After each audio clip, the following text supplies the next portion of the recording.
Hello everyone and welcome back to Phoenix Wright Ace Attorney Dual Destinies for the Nintendo 3DS. Wow, last time on Turnabout Academy, there was a supposed mock trial going on, and basically some female journalist whom we've yet to see her actual face decides to write an article about a quote love triangle going on, which is true. That's why this mock trial is going on, and the and an instructor of the judge course pretends that she is murdered. Hence, you see a picture of her, pretending that like she was stabbed. But however, that picture has become real. Constance Court, who's the instructor of the judge course, is murdered. But who did it though? Apparently, she died from a shot with an arrow. But however, if you saw the opening intro to Turnabout Academy, you noticed there was an all, or which is spelled AWL. I see it as an ice pick. Well, it may look like an ice pick, but it's one of those art tools. But I still see it as an ice pick. So what is the deal with that weapon, and why does it have blood in it? Because it was supposed to be like a prop, like for pretend. Nothing was supposed to be on it. Well, like the blood, but there was, and unfortunately, Juniper was arrested for her murder. So now it brings us here to our first trial. Well, the first trial of the episode. So without further ado, let's get started with this trial. And wow, I have the volume like super low. There we go. Yeah, because I actually have to. I actually want to hear the audio of the volume. So bottled water at the ready. Here we go. So we are now at the defendant lobby. So let's get started. My butterflies have butterflies in their stomach. So, what's it like to have your very own case for the first time? My heart hasn't raced this fast since I ran that full marathon last year. Excuse me. If it keeps up, you might get a lawyer's high. Like runner's high. Relax, everyone. Sorry. Relax. Everyone's nervous their first time. He speaks from experience. So, my fears weren't unfounded. After all, today's prosecutor is so terribly brutal and willing to use any means necessary to win a conviction. There's that the end justifies the means concept again. Now that it has come to this, we have no choice but to fight fire with fire. The end justifies the means. What is it with him and that phrase? I wish he'd stop saying that. That's your method, Professor. I'm going to defend Juniper in my own way.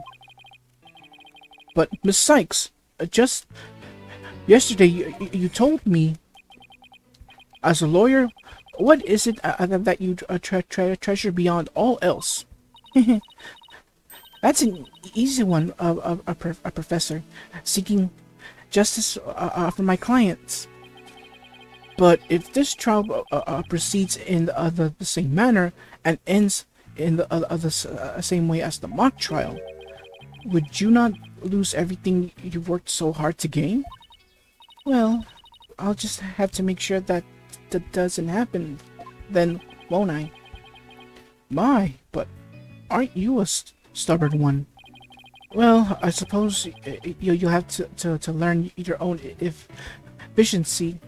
No, if in efficacy, the hard way. Uh, Forgive me, Professor Means, but can we just leave it at that? Oh dear, please forgive me. It's just I wish to protect Juniper by any means I can. I do too, but now, if you would excuse me. Thanks to him, I'm feeling even more pressure than before. Don't let it get to you, Athena. And don't forget to keep smiling. I'll be fine. And I haven't forgotten what Mr. Wright said. The worst of times are when lawyers have to force their biggest smiles. The trial is about to begin. I'll show you to the other courtroom if you please. Alright, here we go. Apollo, I'm counting on you to support Athena this time. Okay, Mr. Wright, leave it to me. That's right, I have Apollo to back me up. Junie's fate rests in my hands. I won't rest until she walks free. Oh boy. Alright, yeah, let's skip that little part. Day 1, court is now in session. All rise.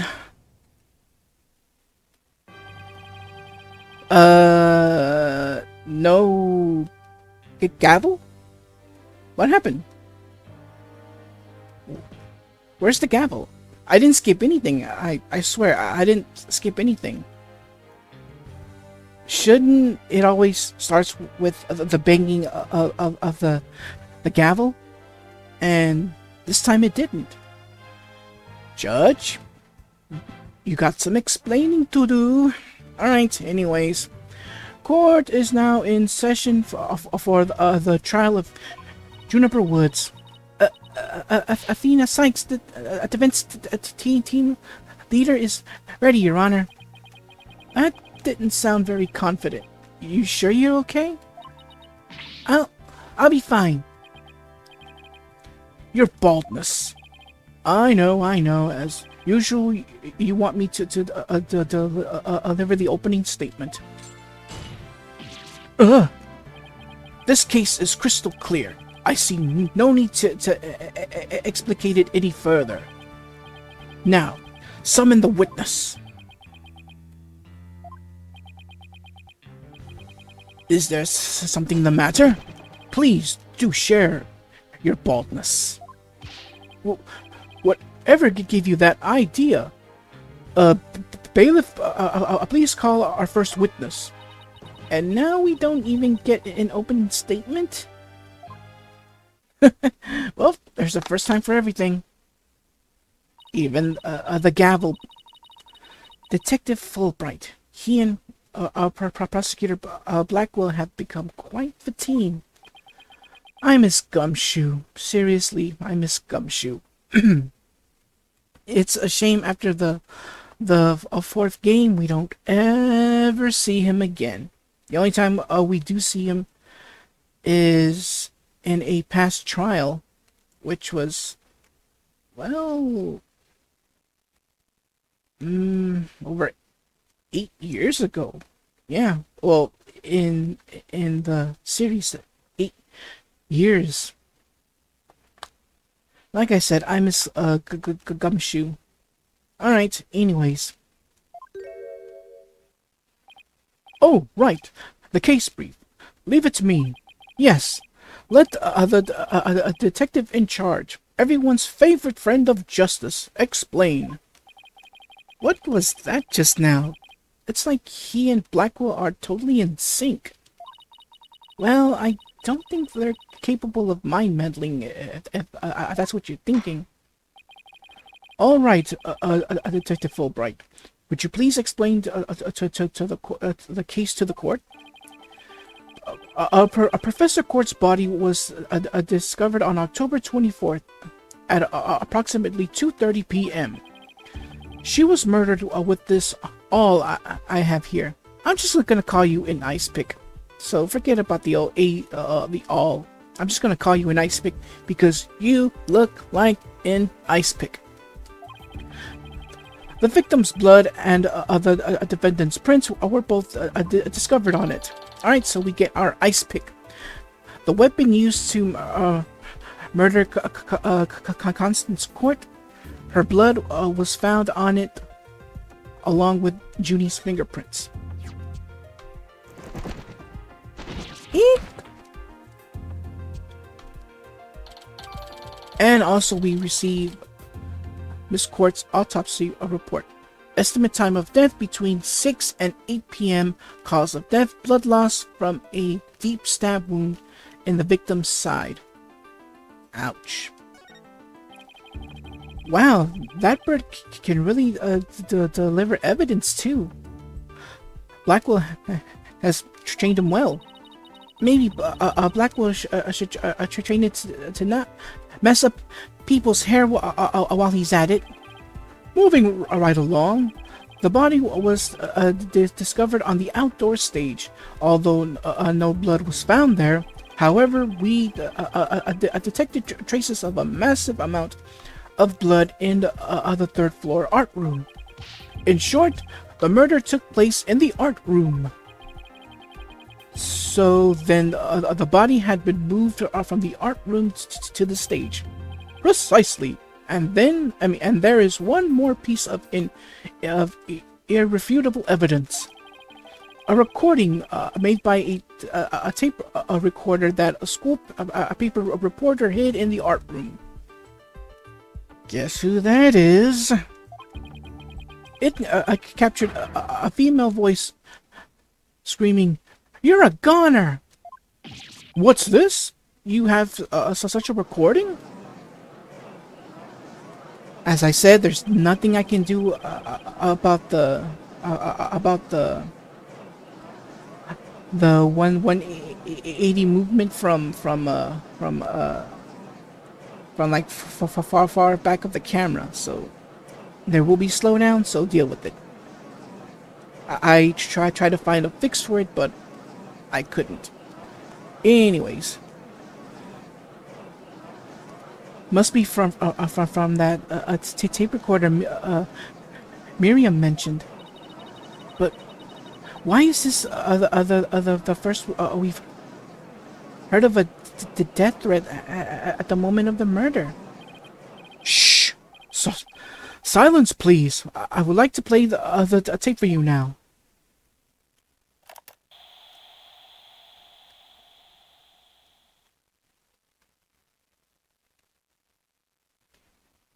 You're a goner! It is quite hard to hear. But the voice doesn't sound female. Alright, so we get our next piece of evidence, the tape recorder, used by Miriam to secretly record the conversation in the art room. A woman can be heard shouting, "You're a goner." The noise and low volume of the voice have made the voice print analysis all but impossible. Then you haven't identified the voice as belonging to the defendant.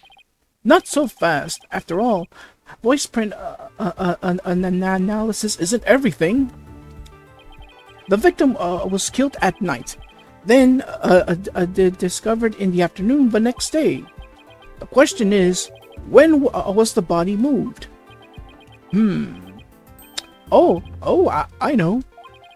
It could have been moved in the middle of the night when no one was around.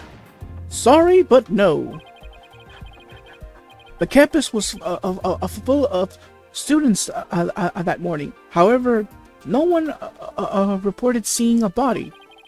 That means the body was moved sometime before the mock trial, when all the students and faculty were gathered in the lecture hall, and the rest of the campus was empty.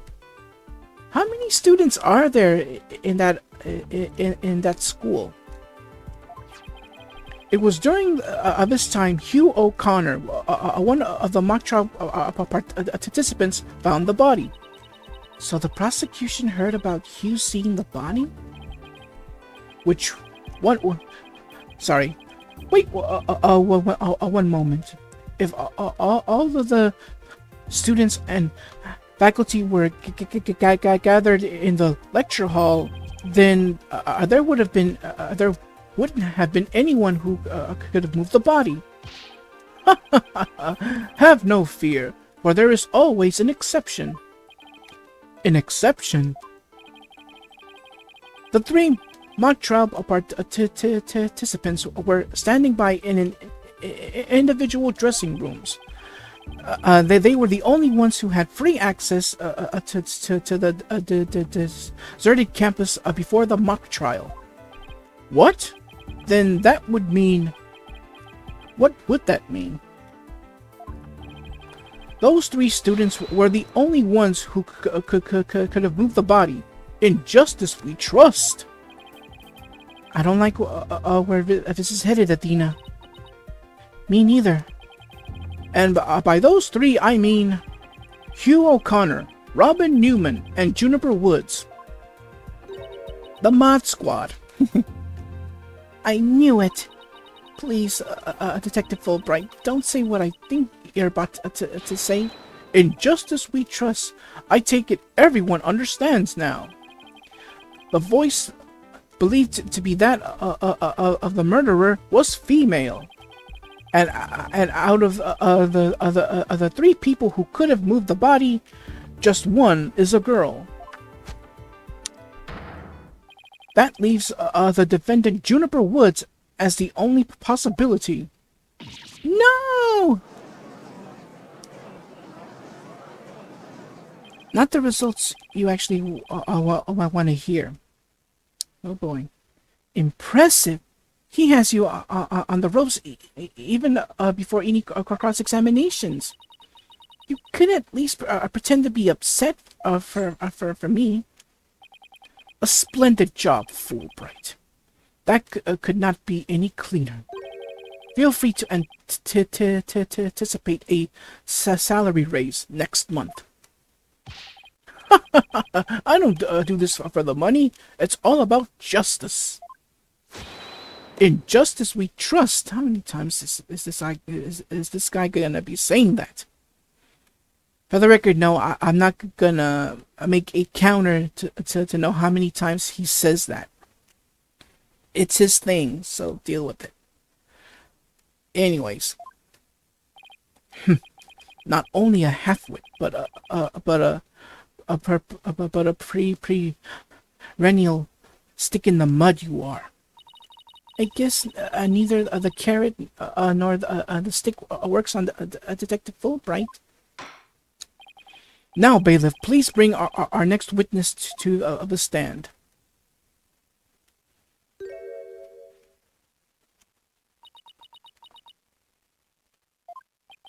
So, our first witness is a cardboard box?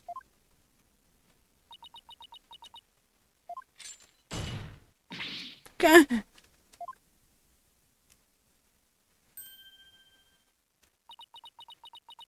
Like I said, I'm not gonna do that. Stealth mode deactivated. Oh my! The box has hands. Smile, Your Honor. Or maybe I think she's trying to act like a robot within that box. That like that. What the dickens? I just had my picture taken. Miriam Scuttlebutt, senior at the legal academy. I'm a reporter on the judge course.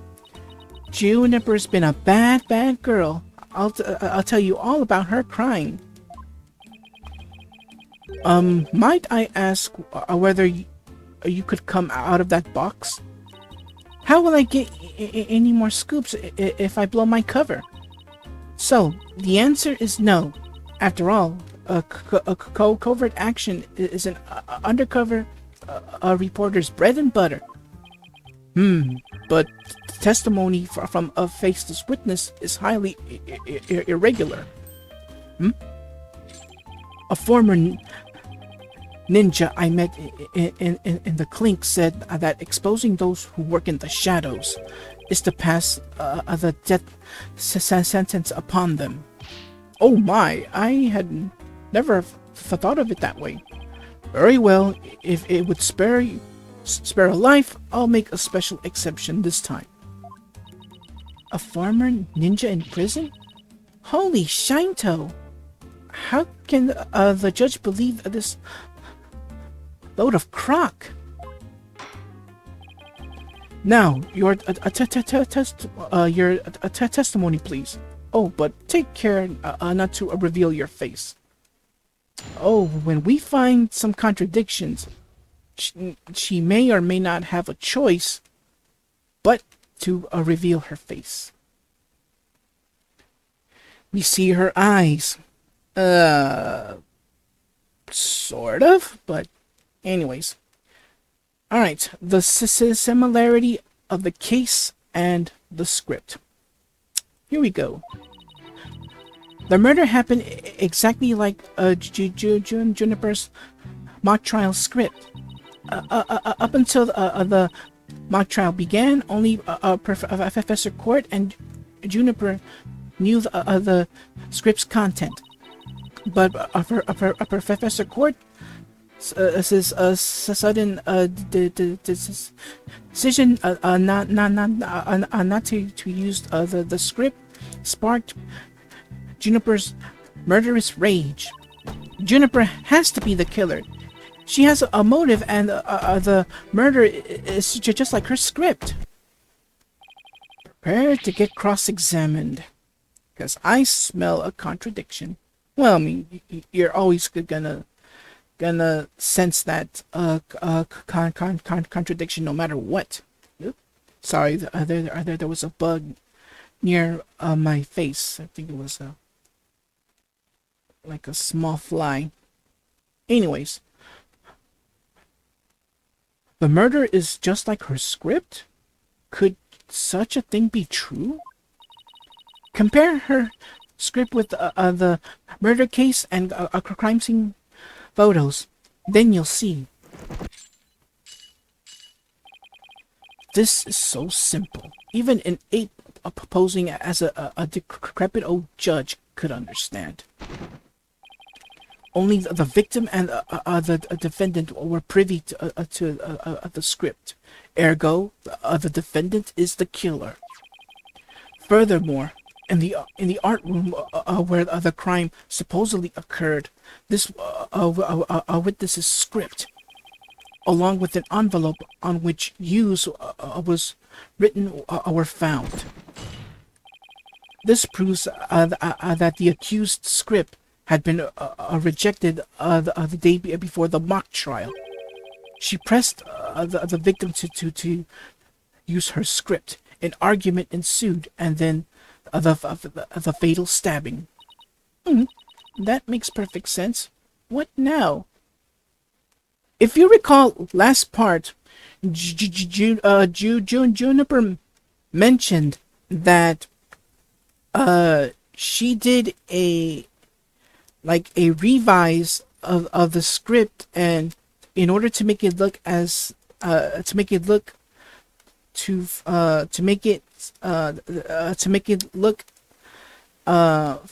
as if the prosecution won. Well, it was supposed to be that way. However, Miss Court said no. Don't. I don't like those changes, and she requested that the script to meant to be the way it was first written. So I wouldn't say it was an argument, or at least from what I was trying to figure out during the first investigation. Prosecutor Blackwell has all his the ducks lined up in a row. He's really on a roll now. He's like a pit bull once it sinks its teeth into you. How dare she? My script had it all. A bum rap and of a phony evidence. What did she just say? Along with grudges and betrayals. I trust the defense is ready to cross-examine the witness. No problem. I mean, yes, I'm ready, I think. Time to find a hole in her testimony and unbox the truth. I've seen it done over and over. I know I can do this. Alright, here we go.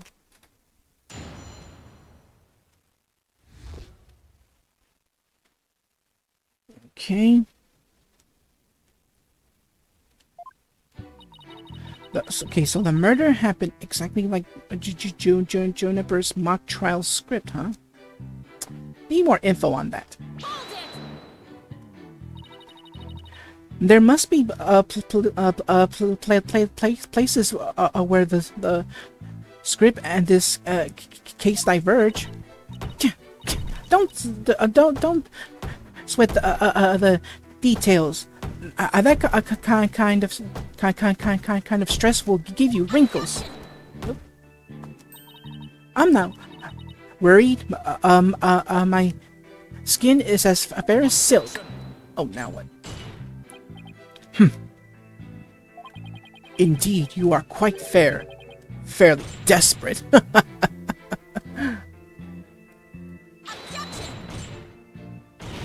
What did you just say? Blackpool really to turn that one around on you. Whose side are you on? Hurry up and think of a clever comeback. Whoa, easy there, Athena. Now you listen to me. The two cases do indeed have their differences. For one, the stage had yet been erected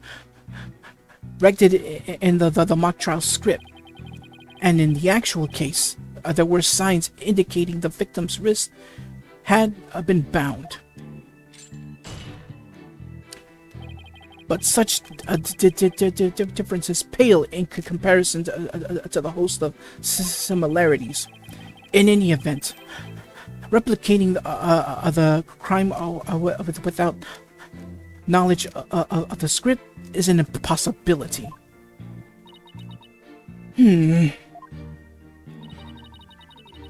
Looks like I won't be passing this off as a coincidence. What a total burn. Try again, why don't you, pawn of woods? Alright, so the next statement. Up until the mock trial began, only Professor Court and Juniper knew the script's content. Somebody could have stolen a peek beforehand. I don't think so. I mean, I tried any number of times. Shame on you, Miriam. But that crafty she-devil Juniper has eyes in the back of her head. What chance does your average person have if an undercover reporter like me failed? Interesting point. Still, Miss Scuttlebutt, won't you get in trouble later for admitting to such underhanded tactics? Why, I plead entrapment. How is your blurting out your own crime entrapment? But you haven't scooped me yet. They were all set to use Juniper's script, right? But Professor Court the decision not to use the script sparked Juniper's murderous rage. How? How do you know that Professor Court wasn't going to use her script? There in the art room where the heinous crime took place, an envelope marked "Use" and Miriam Scuttlebutt's script were found. Evidently, the script was going to be used belonged to the girl in the box over there. It's only natural that my script would be accepted and hers rejected. I introduced all sorts of brand new concepts, including bribery and fake evidence. It was a cutting-edge script portraying a courtroom battle in the dark age of the law. I can't help but Professor Court went out of her way not to use it. But Juniper, she used some devious, underhanded tactics to get her script chosen. What, pray tell, are those devious, underhanded tactics? Tell me. That's why her script and not my masterpiece was used in the mock trial. How's that for an explanation? So yeah, what devious, underhanded tactics did she use? This is something that only she wants, like, to make her out to be. Well, this is this is basically, I think, Miriam's own tactics to making Juniper look bad. She has her reasons for not liking Juniper. Wonder what that is. Let's see. So Juniper has to be the killer. She has a motive, and the murder is just like her script, huh? More info, please. Anyone who saw the mock trial could have recreated the crime. After they saw the mock trial, they could have easily staged the body just like the script.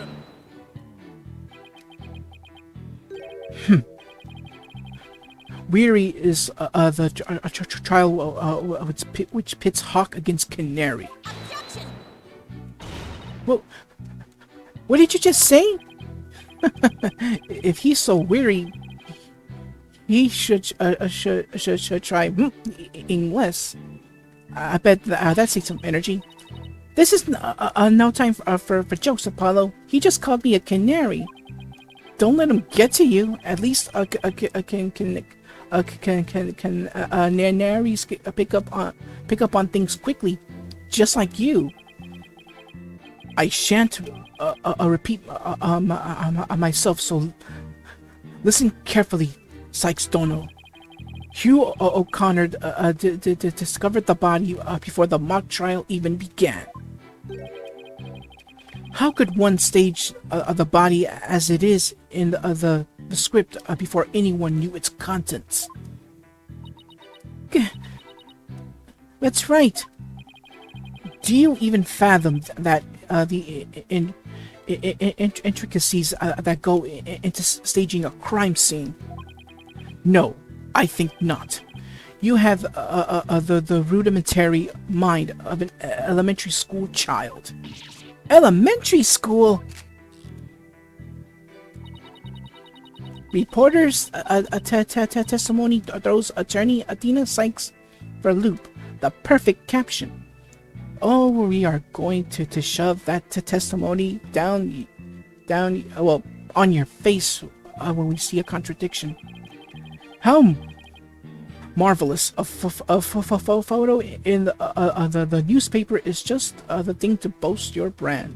Or boost your brand. In a school paper? Seriously? I believe you've pressed the witness more than enough, Miss Sykes. Now do you see how clear-cut my case is? Take it now, and in that fair, desperate mind of yours. Etch it deep so you may never forget. No! No! Even my arguments could get thrown back in my face. It wasn't supposed to be like this. What am I going to do? Athena, you should just have you should just have about all the answers you've been looking for now. Huh? Think about it this way. If the killer knew the details of the mock trial, would they really commit the crime in the exact same way? I don't follow. Try to place yourself in the killer's shoes, and oops. I beg you'll discover an inconsistency if you do. I get it. Thanks, Apollo. Miss Scuttlebutt, just so we're clear, you're claiming that the killer intentionally made the crime scene look just as it was in the script, and that is beyond the shadow of a doubt not a coincidence. Is that correct? No, duh. After all, it's just more evidence of Juniper's evil she-devil ways.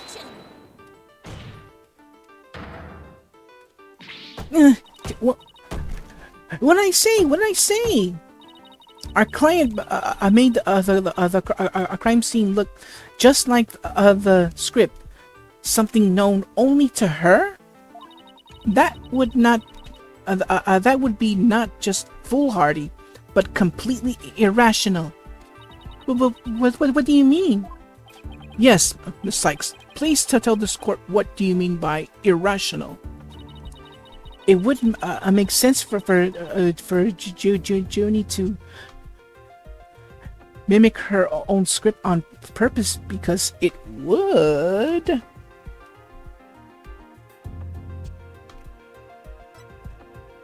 Well, it would make her the culprit. The murder scene was the same as it was in the mock trial script. That in of itself is irrational. What's wrong with them being the same? Yes, Miss Sykes, care to explain what you mean? Okay, let's say for argument's sake that Miss Woods is the killer. If so, then what reason would she have to intentionally make the actual murder mimic her own script? That's easy. She was admitting that she was the... That's right. If she had really done that, it would have been like proclaiming to the world that she was the killer. So what we actually have here is evidence of someone trying to frame our client. Are we about to see her face? No, I guess not. Anyways, the body was found the day of the mock trial. In short, the day the details were revealed. So it would be completely inconceivable for the murder to go exactly like the script. Don't let it go to your head just yet. And for the record, no, I will not also count the amount of times that Blackwell says either. I would seem Justice Dodono's comrade in arms has finally drawn her sword. However, The blade is dull, and it shall remain so until you master its use. I think they forgot in the apostrophe there on the it's. Enough with the other stupid sword metaphors already. There is a perfectly good reason for the inconsistency of which you speak. Reason? What reason? Must I spell out everything? You are what people today call high maintenance. The accused had intended to stop the mock trial, and in that event, nary a soul would have been the wiser to the similarities of the case and script. No, the mock trial was only stopped after the body was accidentally discovered. Our witness here had also discovered the body. In fact, she was led to our dearly departed professor by the accused herself. What? Miss Scuttlebutt saw the body too? Precisely. And with the discovery of the body, the mock trial ought to have been cancelled. Wait, so you didn't call the police? Nope. I kept it a secret for my big scoop. You can't do that. I made her pay long and hard penance for her sin. Did I not, my little box top? Compared to the work of a war correspondent, the sheer terror of that was... Ah! Jeez, I wonder what the Twisted Samurai did to her. Block off all the holes in her box and spin her like a top while Detective Fulbright cackled in delight. Well, delight? That sounds more nauseating than scary. Enough jabbering. Witness, continue your testimony. Sure, Mr. Samurai. I'm ready to finish off that she-devil. Alright. What Scuttlebutt saw. I'm sorry, that last name just sounds funny. I'm trying to hold in that laughter. Anyways. I snuck into Juniper's dressing room while everyone was in the lecture hall. Juniper had changed into her stage costume. I asked her, "What are you doing?" When suddenly she fled into the hallway as if she wanted me to follow her. I followed her all the way to Professor Court's body. She led me right to it. I'm positive that it was Juniper because she was wearing the costume she had made. Whoa, that was unexpected. Why did you withhold such key testimony? Well, what's that supposed to mean? Athena, you haven't started your cross-examination. I know, but her testimony points to her as being a potential suspect. Well, I don't think Prosecutor Blackwell is... No, wait. I bet he's already thought of that. The witness left the lecture hall to sneak into Miss Woods' room before the mock trial. That means she, too, could have moved the victim's body. The prosecution claims no longer has any ground to stand on. Help! Now, no need to ruffle your own feathers so. When you squeak like a little brat, it agitates Taka. Do you want him to peck your eyes out? No, thanks. You listen here. The witness has a perfectly good alibi. I wouldn't say I wouldn't say that. Oh yeah, I do. Around the estimated time of death, I was at undercover reporter class. It's right near my home. Undercover reporter class? The proverbial rug has been pulled from under you. The witness could not be the killer. The defense must look before leaping, or at least make sure the rug's secured to the floor. I tried to warn you.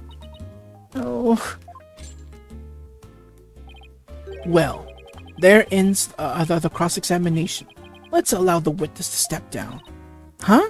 No, wait a minute. The defense has no right to cross-examine the witness after that little spectacle. For whatever a man is sowing, this he will also reap. Why can't he say you reap what you sow? Very well. If the cross-examination is over, I suppose the witness may go home. Perhaps spends some time in her lovely box and recover from today's stressful events. Don't you worry about me, Your Honor. There's no rest for the wicked, or journalists either. My third eye always eyeing a scoop. She's always eyeing a scoop? Well, back to the trenches. Bye-bye. Hold it! Not so fast, Miss Scuttlebutt. Apollo? There's just one thing I'd like to ask. Did you take a picture of the victim's body? And if not, why not? Well, that is... No, I didn't take one. Well, that's strange. Why wouldn't you take a picture if you're always eyeing a scoop? Did you or didn't you really see the victim's body? It's not like I actually saw it, but what the devil? Did you hear that, Your Honor? The witness didn't actually see the body. That completely overturns the prosecution's claim that the witness was led to it. Justice Dono, you dare bear steel at me again. Nice try, Boy Wonder. So what if I didn't see the body? The fact remains that Juniper led me there. Feast your eyes on this. What exactly am I looking at here? It's a crucial moment forever frozen in time about my third eye. A photo clearly showing Juniper Woods. Well, I don't see her face, so how can it be her?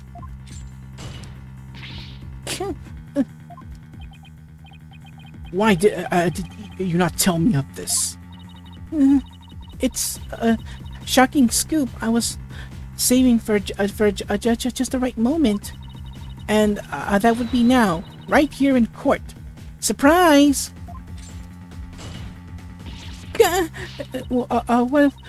What I do? All journalists keep their scoops secret until the right moment. She's pretty brave hiding it from Blackwell like that. Or pretty stupid. Well, this is an unexpected turn. Athena, about this picture. See how it only shows the back of the subject? Ah, so then... Right. Who knows whether this photo shows Juniper in the first place? Objection! A complete irrelevant point. what is relevant here. There was someone who did try to lead the witness to the body. Take a gander at this. The route by which the accused escaped. The witness, sorry, my throat. The witness pursued the accused this way after she fled the dressing room.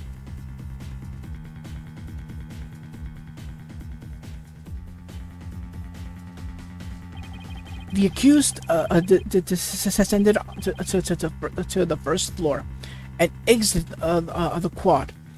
Then what? Then what? Carton cretin. Carton cretin. Then I tripped and fell.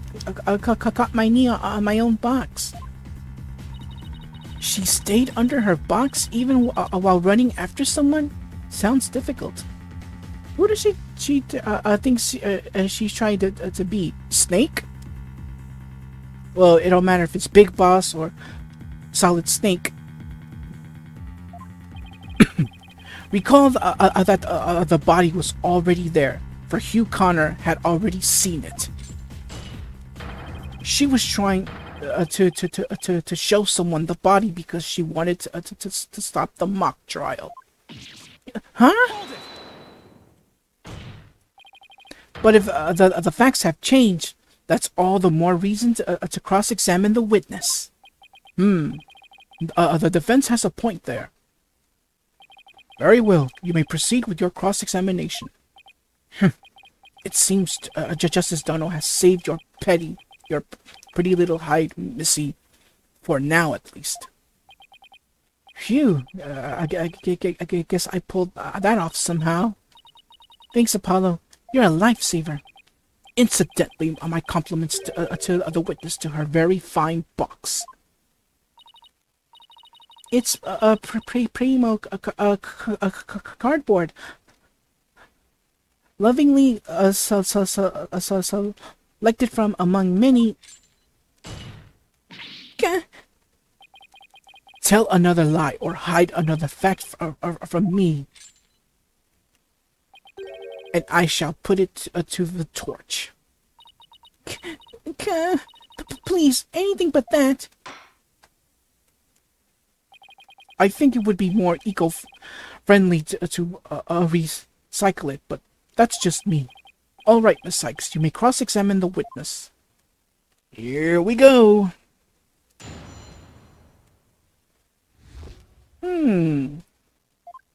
Let's see. I snuck into Juniper's dressing room while everyone was in the lecture hall. No, wouldn't press any information. Juniper had changed into her stage costume. I asked her, what are you doing? When suddenly she fled into the hallway and, as if she wanted me to follow her, I followed her all the way to Professor Quartz's body. She led me right to it. I'm positive it was Juniper because she was wearing the costume that she had already made. Wait a minute. Wait a minute. I think I know what I should present. If you recall a little something, take a gander at this. Now, I mean, I apologize if the top screen is small, but this is a good comparison. But notice something missing in that costume. Yeah. Have you forgotten that that those constellation glows? Well, those lines on the cape. They're not shown in this picture.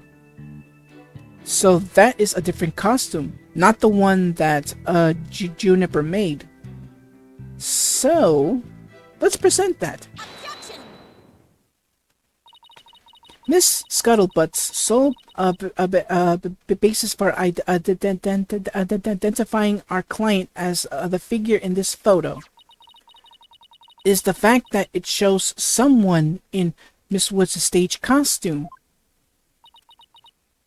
Well, it is a Juniper's costume, so that must be a Juniper in it. It's clear cut. No, that's where you're completely mistaken. What?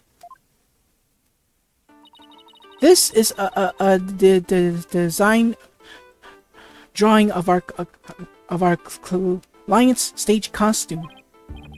Oh my! What a wonderful creation! The constellations are extraordinary. I'm glad you noticed, but those stars are precisely what's important here. In the drawing, there are constellations all over the outside of the costume. But there's not a single star on the costume in the photo. Oh, then that means, what exactly? Your Honor, there were no other blue costumes at the scene, which leads me to believe that the figure in the photo was wearing our client's costume inside out. But why would Miss Woods make a mistake like that? Well, it's not really a matter of why, but rather who made the mistake of putting it on inside out. Wait, you're not suggesting... That's right. I'm glad you're catching on. The costumes, the designer would put her own costume on inside out.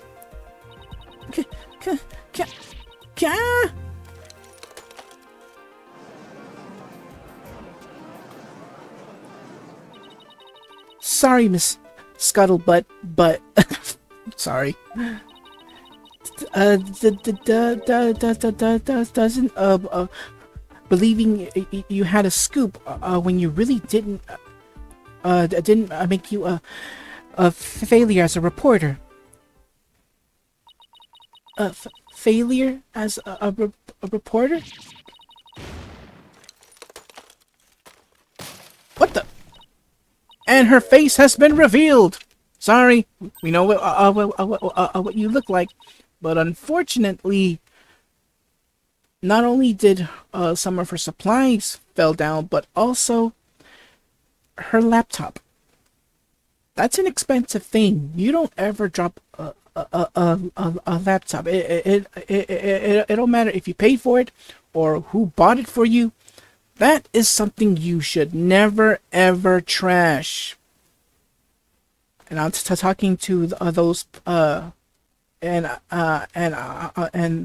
oh, forget it. It's just, you don't do that, okay? You don't ever drop a laptop, whether it's accident. I mean, even if it's done on purpose. Accidental, it does tend to happen, but purposely, seriously, that's a big waste of money. Anyways, well, hello, Miss Scuttlebutt. Nice to meet the woman beneath the box. You didn't see anything. Oh, we saw something, all right. Objection! Now, I would have you stop right there, Sykes Dono. For it is why of the matter upon which I would have this court focus. What do you mean? Miss Juniper Woods. Yes? What were you doing on the morning of the mock trial? I was in my dressing room. Painting my costume in fluorescent paint. Fluorescent paint? My dress drawing shows twinkling stars on the costume. I was going to make the costume shimmer like that by painting inside the fluorescent. What was that again? Fluoride? Did your costume have cavities? Not fluoride, fluorescent, as in glowing. The paint would make it glow in the dark. Yes. So you applied that to the inside of the costume, and then I let it dry for a while because I heard it takes a long time. So I put the costume on my mannequin inside out. So the person who did it should have paint. It should have paint on their clothes. Inside out? So then this is a photograph of the inside out costume taken in the dark. As you can see, there is a heavy layer of paint over the entire inside surface. If someone were to properly don his costume in this state, the wet paint would get all over their body. Why, yes, I believe it would. Indeed, ergo, the costume was worn that way, worn the way it was, not by anyone's mistake. But because this was the way it was on the mannequin, inside out. Alright, so we get our next piece of evidence, the glowing costume photo. A photo of the stage costume taken in a dark room. A coat of fluorescent paint made it glow. Made it glow, made it glow, made it glow. Figures he would have a photo. Did we just fall into his trap? Yeah, I bet Blackwell had it all planned out. Still, I think you should give this photo a nice long look. Oh, please tell me you found something that doesn't add up. Check out the chest area. It kind of looks like a handprint to me. Hey, you're right. But Junie would know better than to touch it while the paint was still wet. Objection. I believe the term to describe your thought process is wishful thinking. After all, if master painters make mistakes, why not rank amateur such as the accused? So basically, you're saying my claim requires evidence to back it up? Evidence? That shouldn't be a problem, right? After all, you've come this far. Just because I've come this far doesn't mean I thought everything through. What? You mean you were just bluffing? What'd you expect me to do? I'm sick of losing to this guy. But you're right. There's only one thing left to do at this point, and that's to present some evidence. Pronto, or pronto. A showdown, is it? I gladly accept. The fluorescent paint must have stuck to the hands of whoever touched the costume, and that paint should glow in dark places. So I just need to carefully check every last piece of evidence. This piece of evidence shows who touched the costume.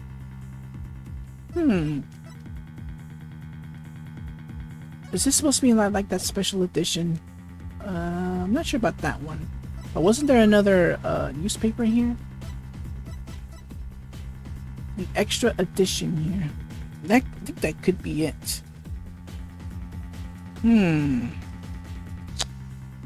Let's try this one here. A school newspaper? Interesting.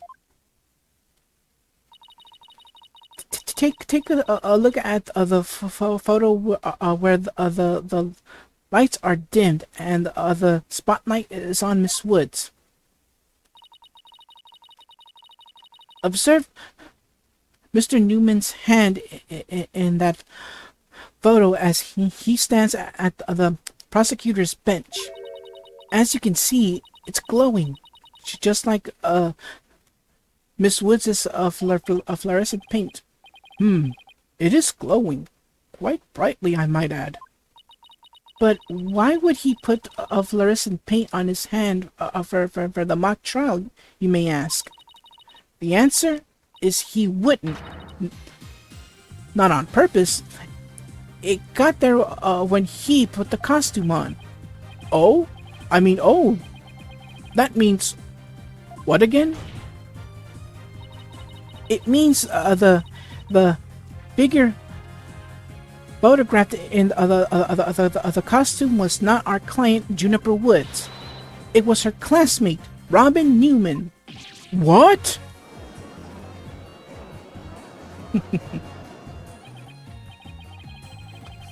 To think you were actually able to prove that.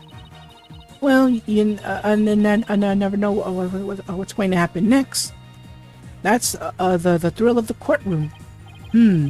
So then, does that mean that Robin is our man? Well, that's certainly how it looks. Very well. Robin Newman it is. He is here in the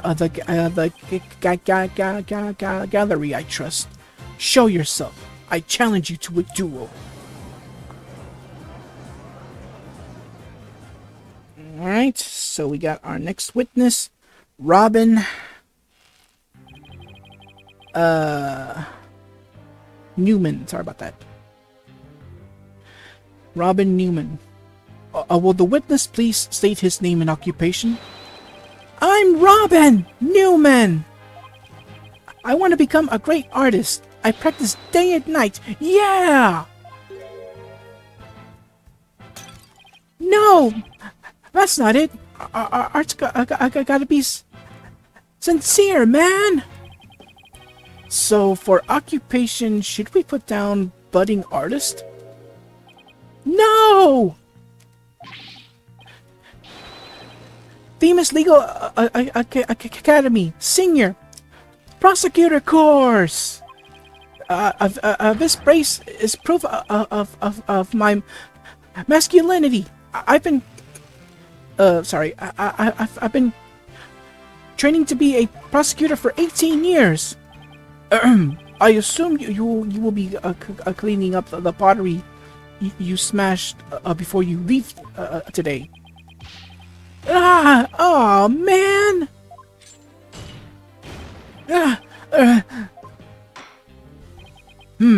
It seems the witness has finally settled down. I guess nothing phases the judge after all these years. You may proceed with your testimony, Mr. Newman. Specifically, the court wishes to hear why you had a fluorescent paint on your hand. Yeah, we must hear that. Alright, here we go. Why I touched the costume. I went to see Juniper in her dressing room, but she wasn't there. When I walked by by that really costume, I was like, whoa! The mannequin it was on, it was about to fall on me. I got that paint on me when I get. Wait, what was it again? I got the paint on me when I caught it. Okay, but I never put it on. That's just stupid. Hold it!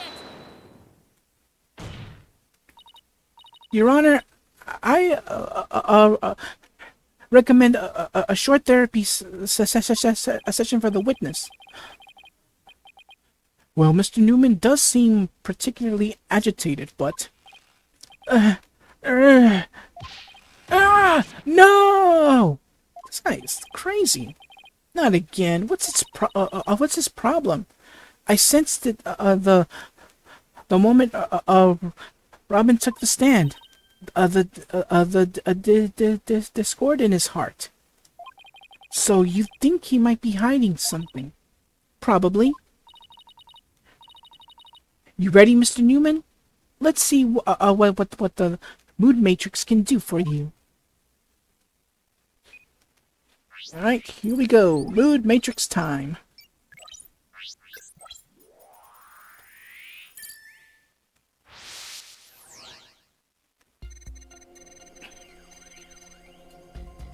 All right. I went to see Juniper in her waiting room. Didn't he just say dressing room? Anyways. But she wasn't there.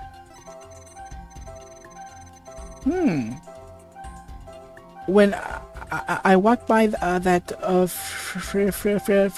fairly costume, I was like, whoa.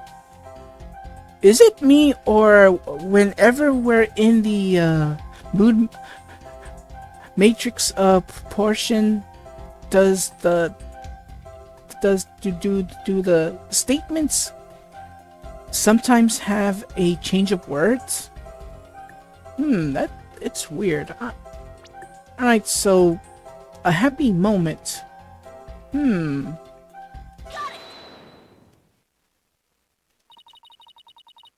When you mentioned the stage costume, I sensed a sudden powerful feeling of joy. Would you care to explain, Mr. Newman? Wait, what? Why would a fairly scarf thing and a long skirt made me feel like that? I don't know, but you seem awfully interested in that costume for some reason. You didn't happen to put it on, did you? Like I'd be into that kind of thing. I'm a dude. I'm into braces, not dresses. You don't think Robin likes girls' clothes, do you? Oh, come on, isn't it obvious? You're enjoying this a bit too much, Athena. No way, man! The mannequin came falling towards me, so I stuck out my hands to stop it. End of story. That's a new piece of information. Time to run an update.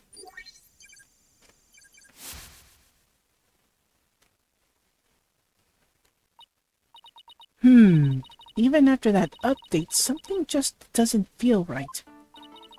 Do I have anything that can prove his statement contradicts what really happened? Let's present that photo of the glowing stage. The one that had the glowing costume thing.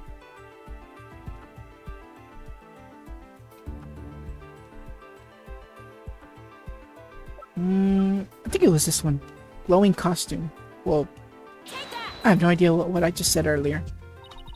You said the mannequin came falling toward you, so you stuck your hands out to stop it.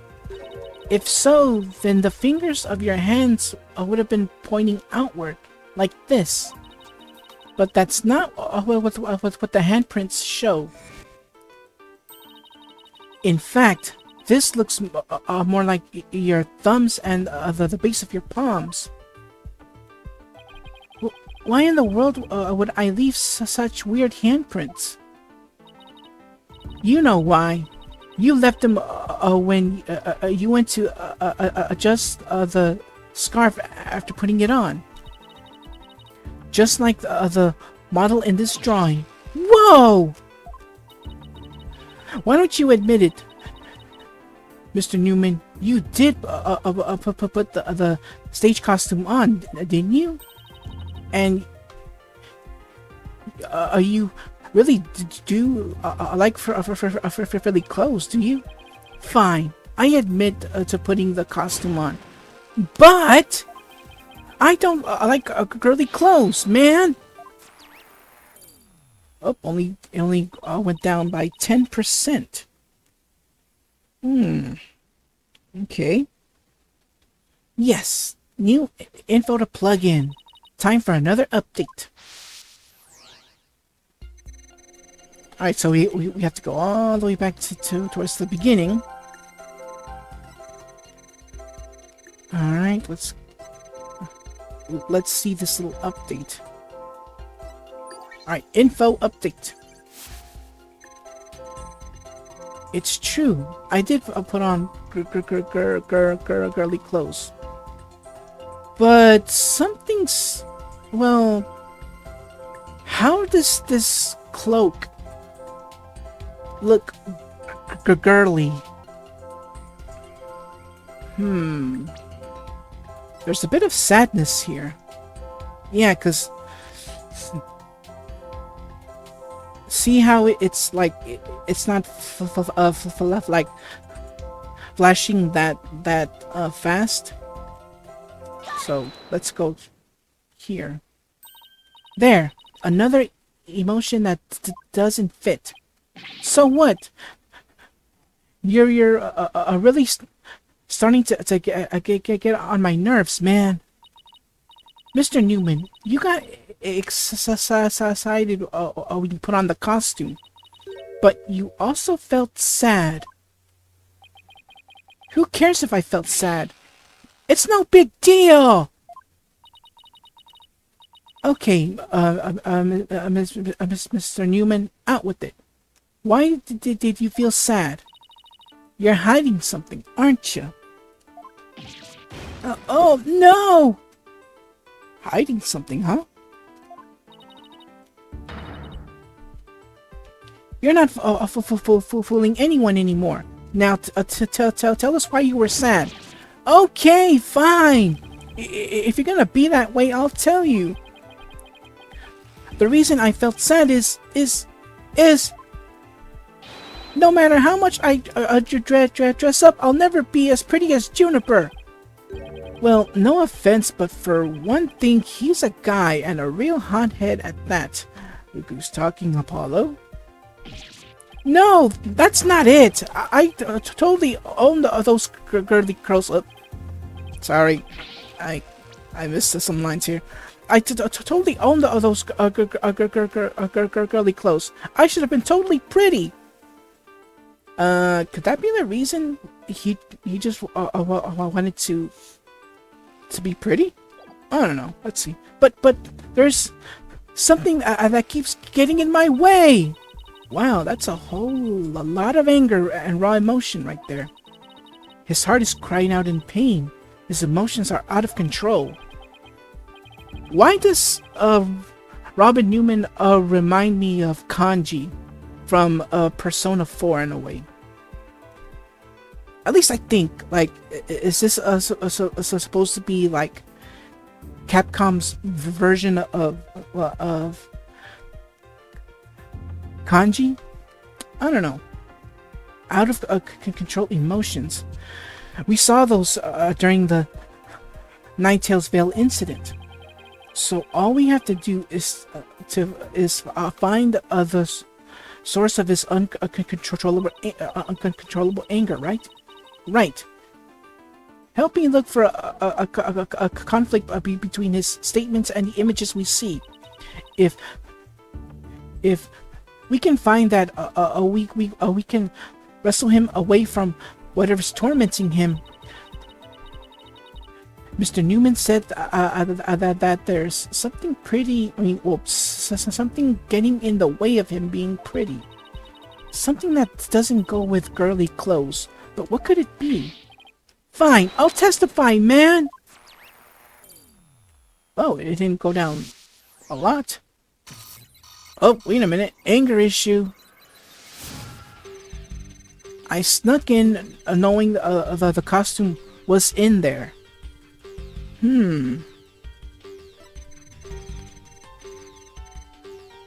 My heart was pounding even though I'm a guy. It's true, I felt a powerful feeling when I saw that long flurry scar. I admit it, I wore girly clothes. Truth be told, it does not look girly though. It does remind me a lot of Raven. Well, the way how the hood is, how it's put. And I could have sworn I know there was another person, well, in this case, another cartoon hero that wore something like that. Can't quite put my finger on it. I felt like a diva when I pulled the hood over my head. It felt so right. I was totally dressed up like a girl. So we're looking for the source of this anger. Right. The conflict in his testimony will most likely arise from his emotional repression. Let's compare the images to his testimony. We might find the problem that way. Alright, so...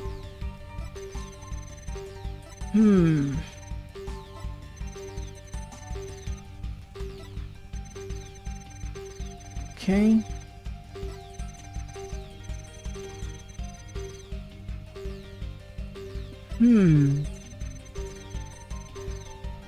I pulled the hood over my head, huh?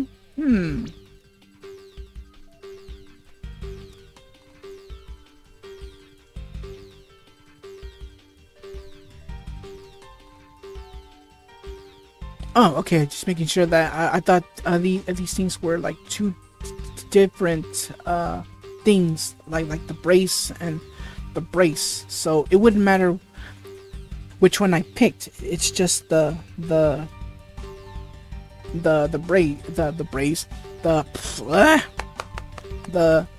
brace. Sorry.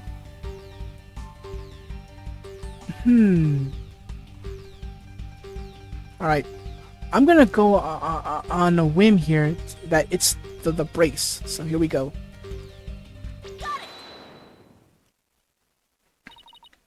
Mr. Newman, you feel a great deal of anger towards your brace, don't you? Is that what you're feeling? Is holding back? Is holding you back from being as pretty as you think you should be? Huh? What?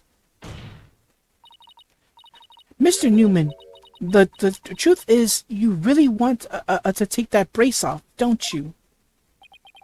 No way, man. This is a symbol of masculinity. I could never take it off. No. It couldn't be. Nuh-uh. Why do I get the feeling of something? Is Robin? Is she a girl? Oh, wow. If it is, this is unexpected. Like I said, keep in mind, I've never played Dual Destinies before. I skipped it in favor of Spirit of Justice, but really? But why, but why do this? So she's a girl? Wow. Well, I mean, let's hear the actual reason as to why the brace. And for the record, it may look like a cast or something, but it's a brace. Is that... is it that you can't take it off, or that you don't want to take it off? Oh man, I should have kept my big mouth shut. This is really weird. He exhibits intense anger towards his brace, which he calls a symbol of masculinity. But he can't take it off even when dressing like a girl. And why is he so interested in girls' clothes in the first place? I have a feeling we're on the verge of uncovering an earth-shattering secret. Athena, you okay? It seems Robin is hiding a secret. A big one. Bigger than the fact that he likes to wear girls' clothes? Yes, at least I think so. No, it can't be. My thoughts exactly. I just thought of something, but it's totally insane. Mr. Newman? What? I'm on to your little secret, and if I'm correct, it's not very little at all. It's huge. This sounds completely insane, but it's the only possibility left. You are a girl. Mr. Newman, or should I say Miss Newman, you are and always have been a girl. What? Have you lost the plot, Athena? No, I'm completely serious. I don't have any direct evidence, but that's what Robin's heart is shouting out, loud and clear. Hold it! I still think you've totally lost it. I mean, Robin reeks of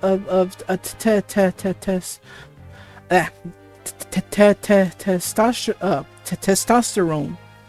How could he possibly be? How could he possibly be a she? I, for one, have never seen a girl who shouts like a maniac all the time.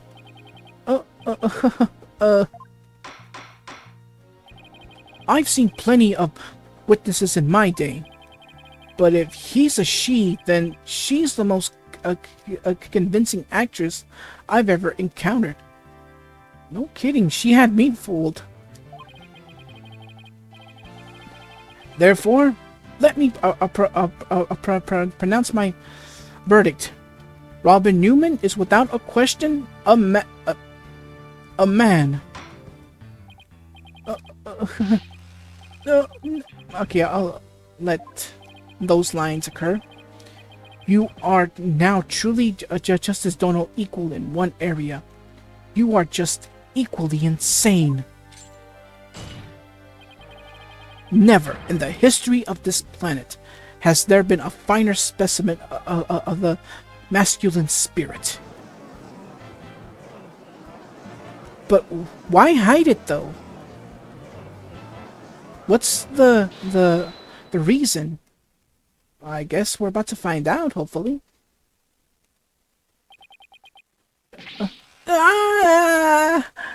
If you guys are done talking about me, I'm...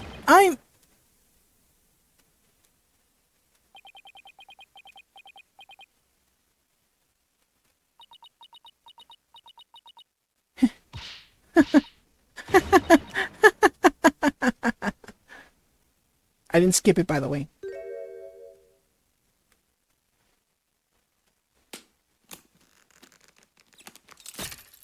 Down goes the brace. Ah! The brace! It's...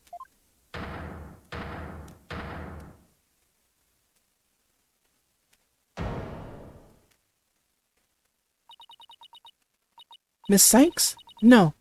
Allow me to call you Athena. She looks kind of similar to that of Lotta Hart. Well, if she had a child, that is. But she reminds me a lot of Lotta Hart. Even the headband she wears, and not and no afro. By the way, Miss Sykes. No, allow me to call you Athena. I wanted to keep this a secret at all costs, but no. No way! Gah! Surely this must be some kind of jest. Nope, it's for real. I'm a girl, body and soul. If you don't believe me, I'll give you I'll let y'all read that for yourselves. As if. What an amazing transformation! Well, all the Discord is gone. The image is now complete. Booyah! There you go. Robin is a girl. And now the noise level is completely at 0. Bye-bye! I was raised a boy since I was little, and I studied law just as my parents wanted. But now this living lie that had me pinned up to the ground, it's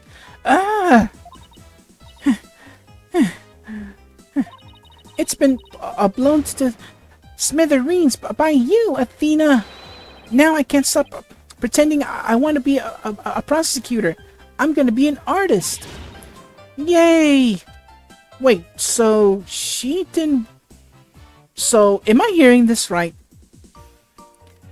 Robin never intended to be a prosecutor, but an artist. Okay, so... The other question is, why her parents didn't respect her wishes? Parents, you should always respect their your children's wishes. You do not make choices for them ever. If there's something they like in terms of like a career, if there's something that they want to be when they grow up, let them choose. If they don't like it, they can choose another thing again. Choices. That's all about choices. Anyways.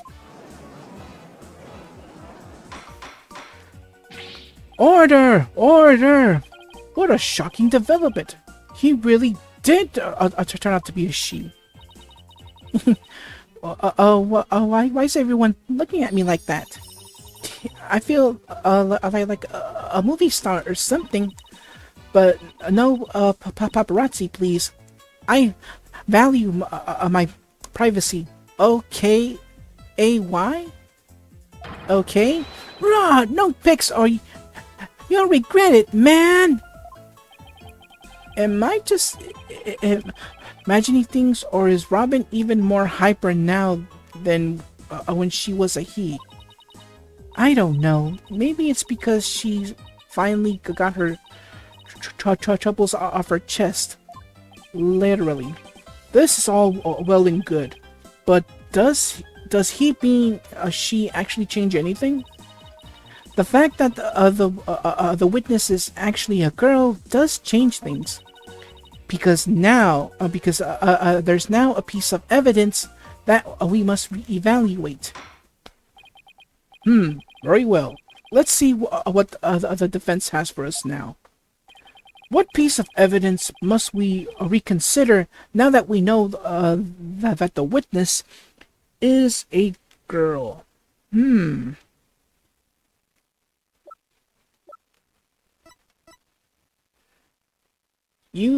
Wait.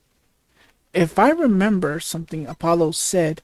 No, I think it was Athena, that it sounds more male than female. By which I mean that tape recorder. used by Marie to secretly record the conversation in the art room. A woman can be heard shouting, "You're a goner." And also by hopefully is this should work, the mic, because I did do a little adjustments in the options. So let's see if this works.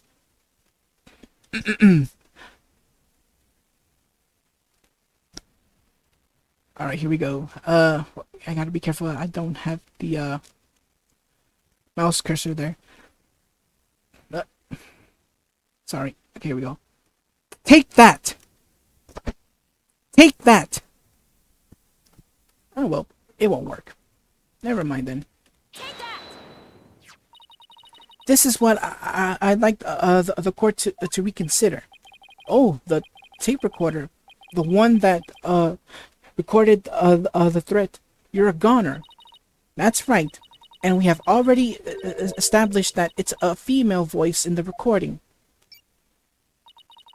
Of all the students who could have moved the body before the mock trial was to start, our client was the only female. If you exclude Miss Scuttlebutt because of her alibi, and that is why the tape recorder made our client the prime suspect. So then, that's right. The witness just revealed that she's a girl. Therefore, if we are using the voice in this recording as the basis for hurling accusations, this witness must be labeled a suspect too. Oh, no, no. Wait, why? Why though? Why label her a suspect? Wow, talk about a sudden turn of events. You've done it. You've found a hole in one of the prosecution's key pieces of evidence. Yeah, but wow, that was a lot of work for a single one. Objection. Not so hasty now. You're forgetting that only one person here was privy to the script.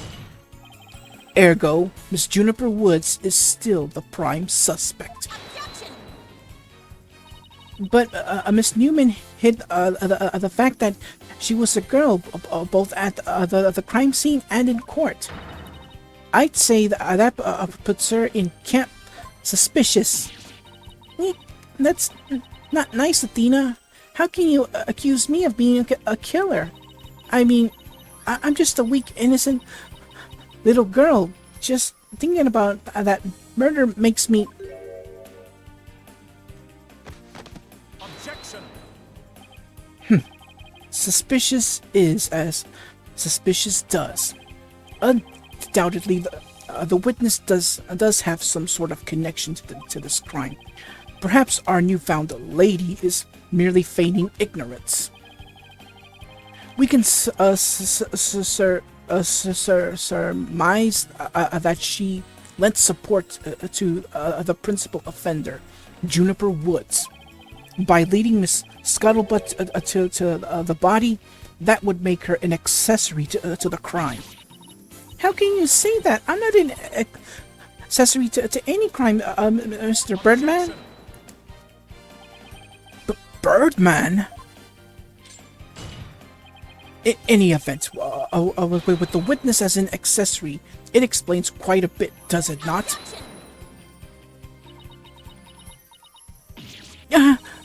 He made it all make sense somehow, and he'll keep accusing Junie unless we show someone else knew the script's details. But how could someone have gotten their hands on that kind of info? The only way they could have known what was in that script was if they...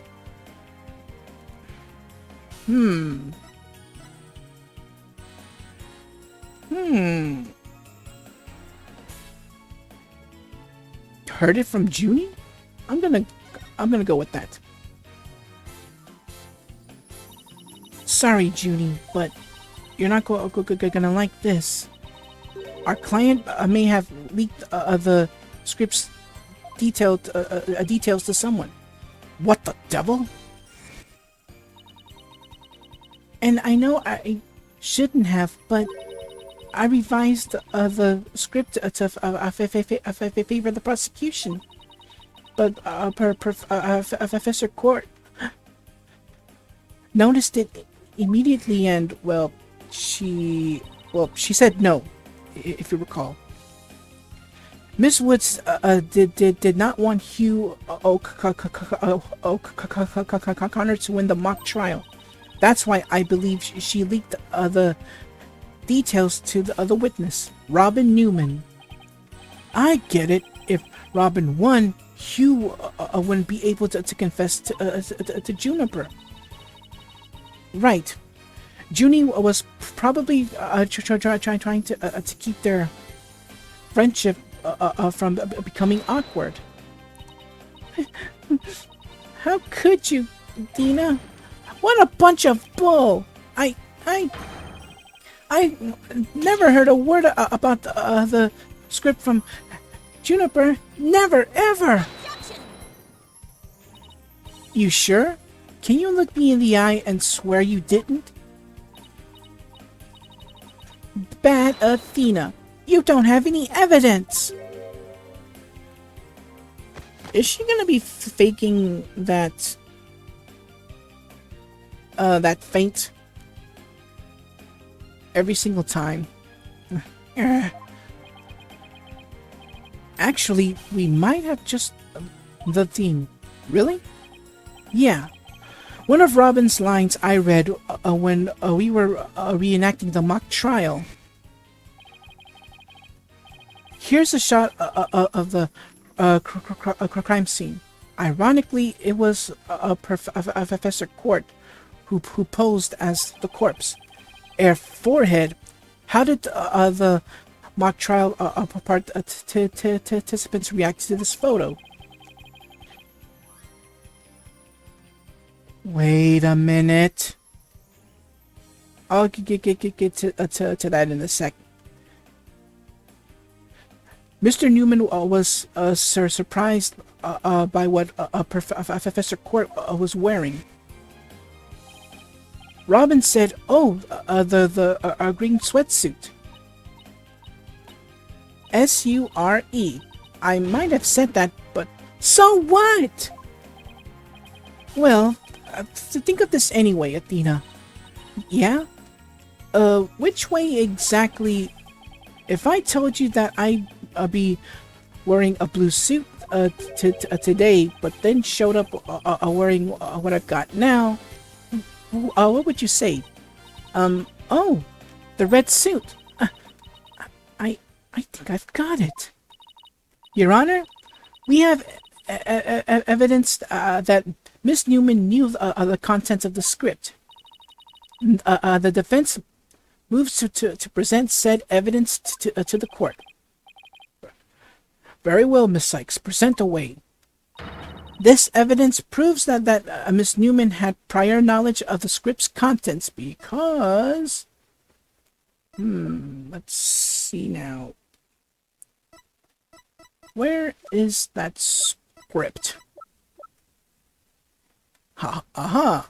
I found it.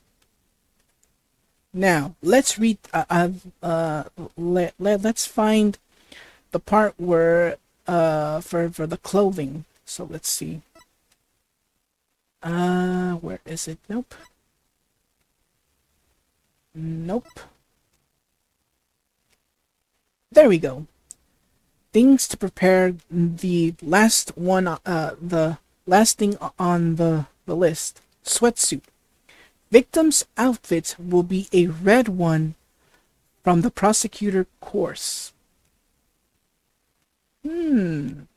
Because the photo we saw had her wear a green one, but this one, the script specifically said red. So that's how Robin knew. Well, you'll see. The mock trial script? Miss Newman, during the mock trial, you were shown a photo of the victim's body, and reportedly you reacted by saying, "Oh, the green suit." Oh, yes, I said that. What's your point? You seem to have some issue with the green sweatsuit, and I think I know why. The proof is in the script, specifically on the things to prepare page. Sweatsuit. Victim's outfit will be a red one from the prosecutor course. You were surprised because the sweatsuit in the photo was green. But if you didn't know about the script's content, then that shouldn't have surprised you. No! Don't. I thought we were friends, Athena. How could I have been so blind? In light of her privileged knowledge, I moved to declare Miss Newman a suspect, Your Honor. You what?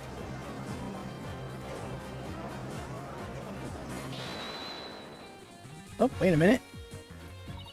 If knowing script details makes me a suspect, then there must be others besides me.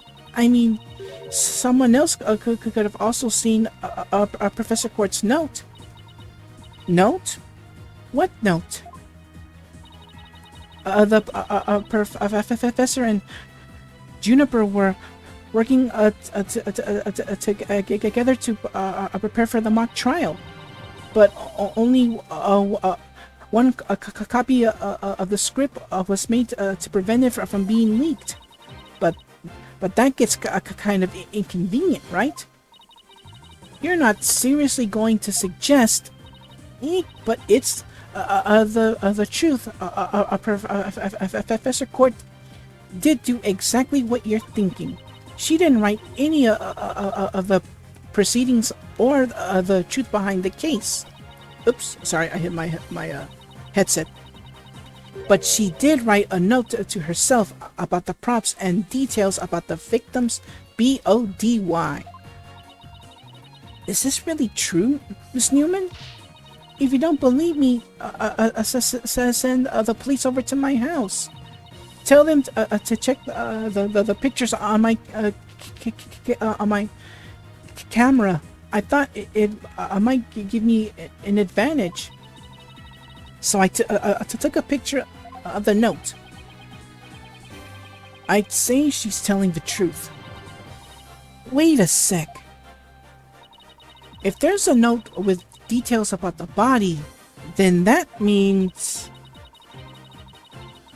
there are others who could have made the murder look like our client's script. Yes, I believe you're right. Apparently, this case isn't as clear-cut as Prosecutor Blackwell would have us believe. This new revelation blasts a fat hole in the prosecution's case. Oh. Bully for you, Missy, but don't think of it spells victory. And why not? The battle is still young, and my blade is now fully drawn. Between it and my next witness, your life will be forfeit. So put away your wooden sword, and show me what you are truly capable of if you wish to live. You want it? Don't worry, I'm gonna bring it. Alright, next witness, Hugh O'Connor. Oh boy. I already said I want nothing to do with this trial. How juvenile. It is not a matter of what you want, for you will cooperate, Hugh O'Connor. Prosecutor Blackwell, why have you called this witness? You will recall that the day before the mock trial. In short, the day of the murder. The accused testified that she left for home at around 6 p.m. Yes, my notes here do confirm that fact. Right. Our client wasn't at school at the estimate time of death, so she couldn't be. Objection. Yet, that was a fallacious lie. Or am I mistaken, golden boy? I've no intention of saying anything more. Now, if you'll excuse me. Hold! I am not through with you yet.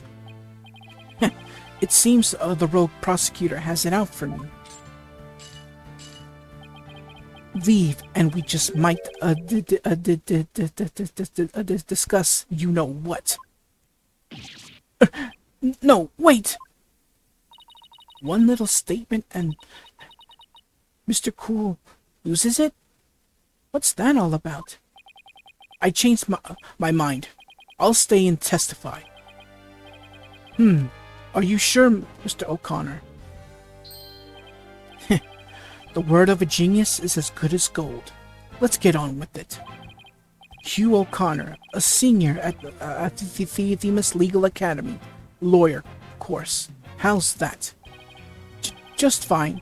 Your testimony, then, if you please. You're up against the top of the class now. I'd be careful if I were you. I know Junie would never lie like that. That pompous schoolboy won't know what hit him. Alright, here we go.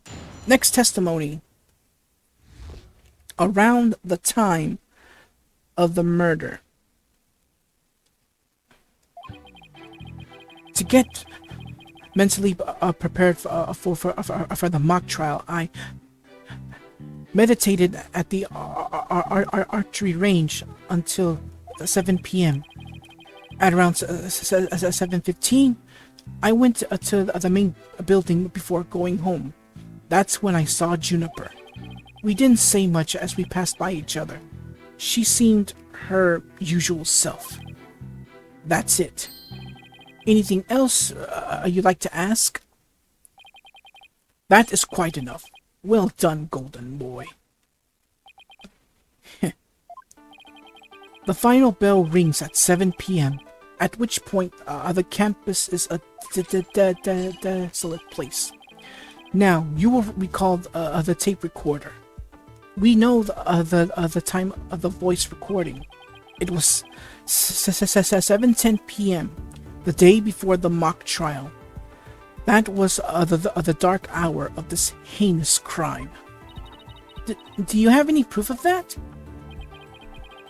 As its final bell, the school plays a special broadcast when the clock strikes 7. The female voice on the tape appears 10 minutes after the broadcast. The killer waited until the school was empty to spring her devious and deadly trap. Alright, so the tape recorder information is updated, recorded in the art room at 7:10 on the 23rd. So,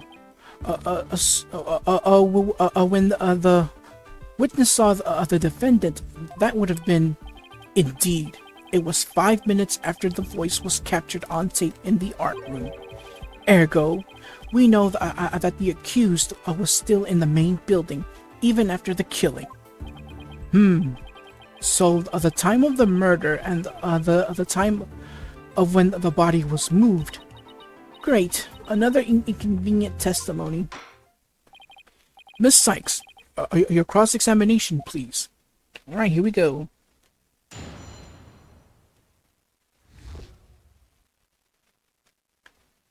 Let's see. Let's get mentally prepared for the mock trial. I meditated in the archery range till 7 p.m. At around 7:15, I went to the main building before going home. That's when I saw Juniper. We didn't say much as we passed by each other. She seemed her usual self. Usual self, you say? I'm gonna need some info on that. And that is some fast page turning there. Hold it! So you just walked past a good friend, barely saying a single word? The final bell had already rung. They get mad when you stand around chatting.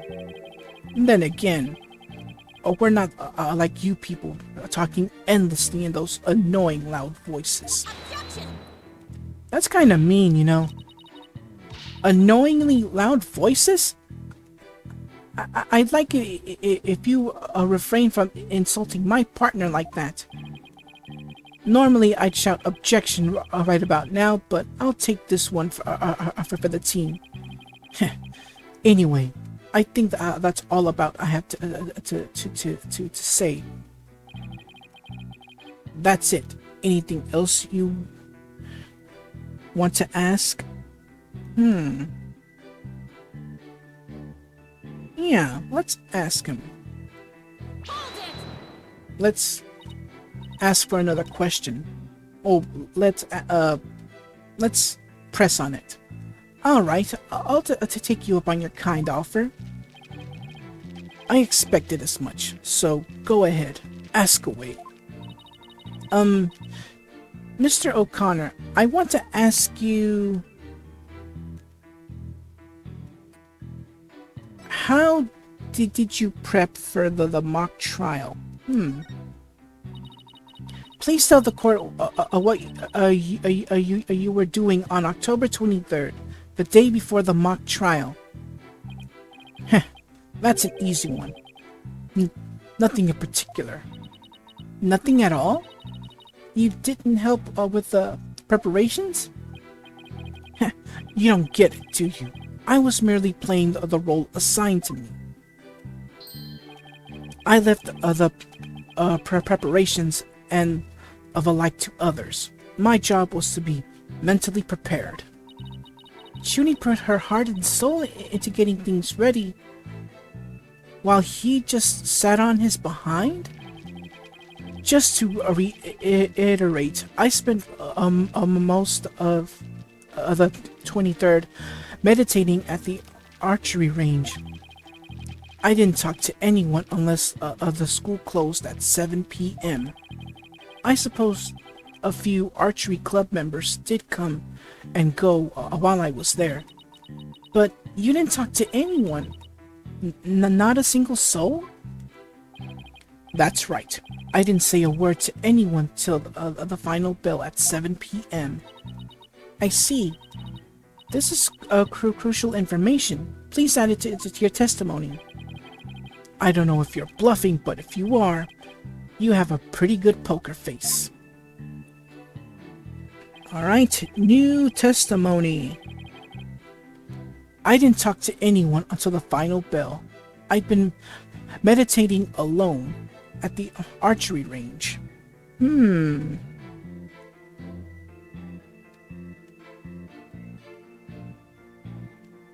Let's present that notebook. Sorry. Oh, here it is.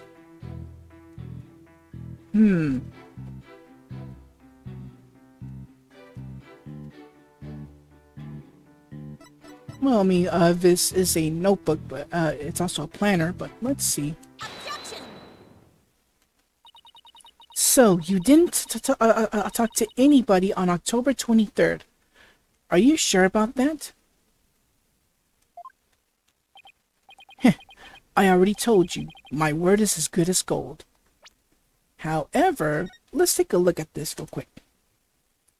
The 23rd, meet with Hugh about that report yesterday. Important. You see that star where it says important.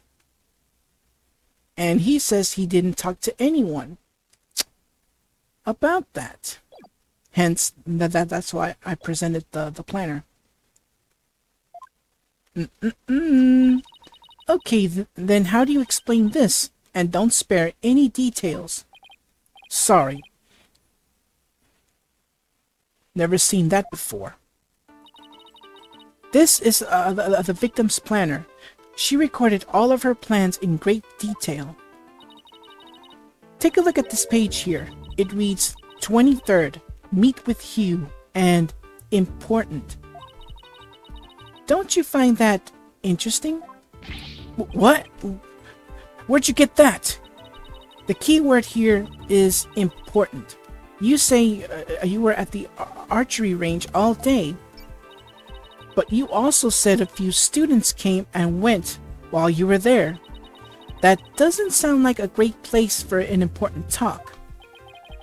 But the entire campus was buzzing with activity before the mock trial. Where could they have possibly had a private conversation? I thought about that too, but the situation changes after the last bell. What's this now? The witness stayed after the last bell in order to have a private talk with the victim. Am I right, Mr. Connor? This is insane! Must we go through this yet again? I suppose you also have no evidence as usual. Nope, I don't have any direct evidence. However, the witness was meditating until after the last bell, and he attempted to conceal his private meeting with the victim. First Robin, now me. Who are you going to accuse next? You're just another scrupulous attorney looking to get ahead. Don't let him get to you. He's definitely hiding something. I mean, he was supposed to meet with the victim around her estimate time of death. I had my suspicions about Robin, but Hugh seems just as guilty. These three are the only possible suspects after all. Mr. O'Connor, answer me this. Did you meet Professor Court that day?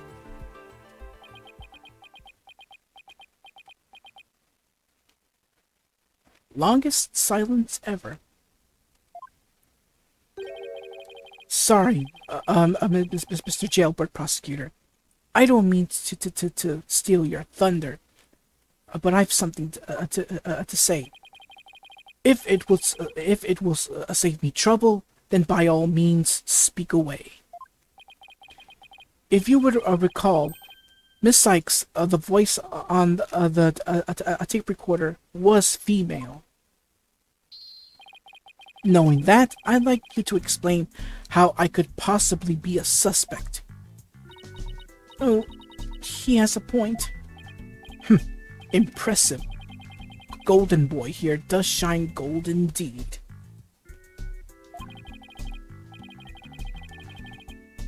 Care to take the reins?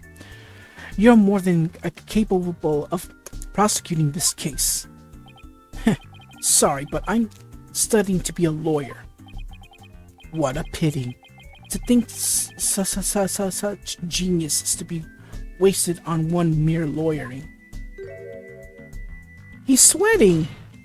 He's sweating! At last. Your moment is here, Sykes Dono. Time to refute Golden Boy's statement. And prove that you're the long prodigy worthy of the badge on your lapel. Could he lay any more pressure on? The voice is unmistakably female, so there's no point in arguing about that. Yeah, you're right.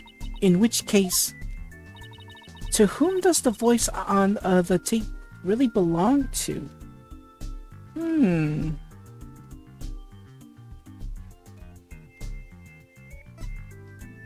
You're a goner. it had to be the victim. Maybe. The voice on the tape belongs to the victim. That's the only thing that makes sense. Objection. Are you mad? The voice on the recording says you're a goner. That is something a murderer shouts at their victim, not the other way around. Yeah, that is a problem. You're a goner. You're a goner. You're a goner. Athena? You're a goner. You're a goner. Hugh a corner. Hugh o... Wait a sec! Whoa, Athena, you're scaring me here. You're scared? I'm terrified for even coming up with this. With what? Prosecutor Blackwell, you wanted to know if I'm worthy of my badge. Well, I'm about to show you why. Despite my age, I'm able to proudly wear this at all. Oh? Then can I take it you won't be changing your argument?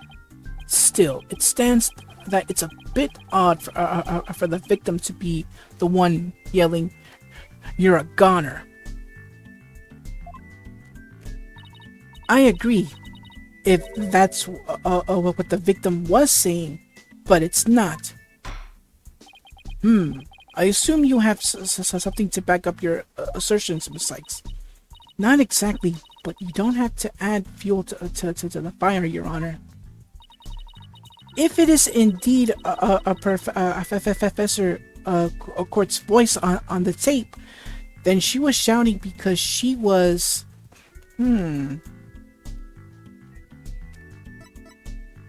She was scolding O'Connor. But why, though? What did Hugh O'Connor did to get Miss Court so angry? Well, let's find out. I would like to call one basic fact into question. Is that shout on the tape really say you're a goner? What are you up to now, Athena? Professor Court planner says she was supposed to meet with the witness for an important talk. Perhaps our witness, despite being a genius, had done something wrong. And this made Professor Court get angry with him during their private meeting. I don't see how this changes what we heard on the tape. Well, if you want to see how it changes things, then let's try a little experiment. Your Honor, I want you to yell at the witness as if you're mad at him. But, and this is important, use his full name. Okay, let's see. Hugh O'Connor. Huh? What did I do to deserve this? Yes, like that. Now, try again, but faster. Hugh O'Connor. Hugh O'Connor. Hugh O'Connor. Hugh O'Connor. Wait a second. No. This can't be. Objection! You think I spend the energy to lead you this far if it wasn't the truth? Ah, but it is, Your Honor. Humans are not perfect. That's scientific fact. Oh, actually, that's I wouldn't. I mean, it's not scientific. It's actually a fact. Humans are not perfect. I'm not perfect, so we sometimes mistake shadows for monsters, or the wind for voices. Now that you mention it, you can do this, Athena. Just give the old guy one more little push. The voice on the tape recorder never was "You're a goner." That's only when we thought, when in fact, it was the witness getting yelled at. The court will now note that this is a different from the selective hearing men are is good at. I think I read it right. Hold on, let me go back to it. The court will note that this is different from the selective hearing men are so good at. Okay, I think I said it right. I think you're right, but what was that last part again? Never mind. The important thing is that the voice that was recorded isn't our client's. And it was the victim scolding the witness. He must now join the list of suspects. Ow! Objection. I had thought that a testimony would suffice, but it seems it has come to this. I will not allow such fallacious quibbles to upend this case. The prosecution has one final piece of evidence to present to the court. Evidence? What's he going to pull out now? Feast your eyes on this photo and let me see that insolent look vanish from within them.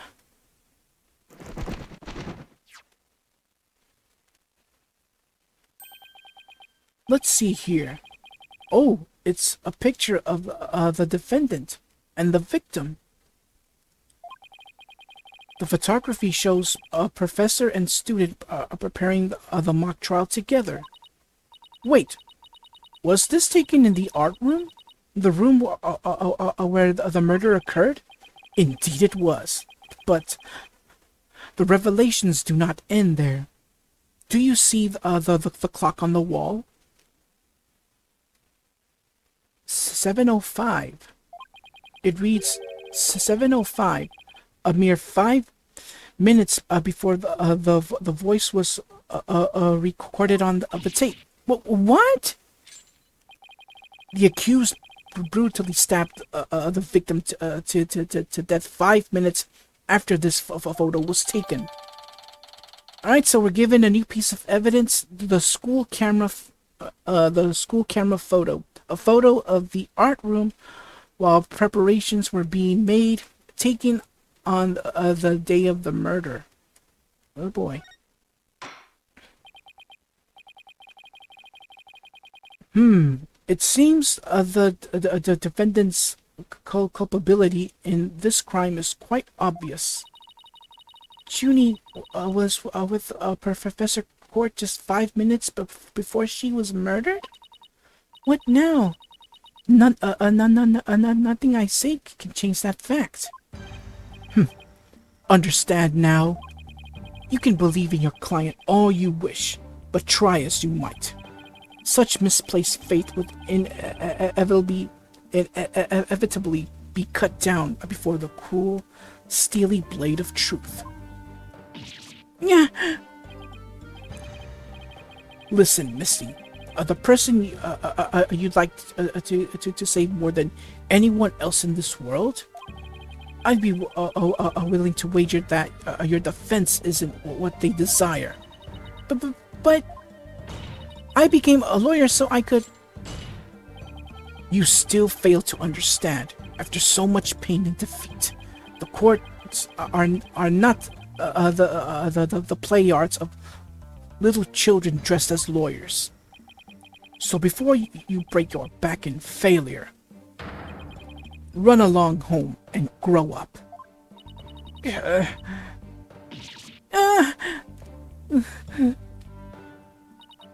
If he thinks I'm giving up now, he's got another thing coming.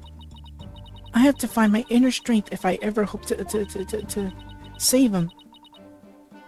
But I can't think of any way to strike back. The worst of times are when lawyers have to force their biggest smiles. That's impossible. How can I smile under these circumstances even if I forced it? This is better than bad. Who knew Blackwell had that one waiting in the wings. Why didn't that twisted samurai just present it at the beginning? Wait, maybe this was his real plan? Was he just trying to show me how weak and powerless I am?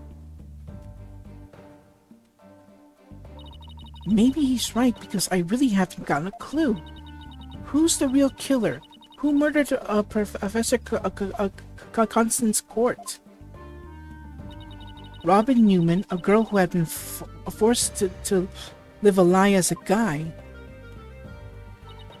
Or was it Hugh O'Connor, the honor student who had met with Professor Court? There seems to be a little reason to debate the defendant's guilt any longer. The time for a verdict has come.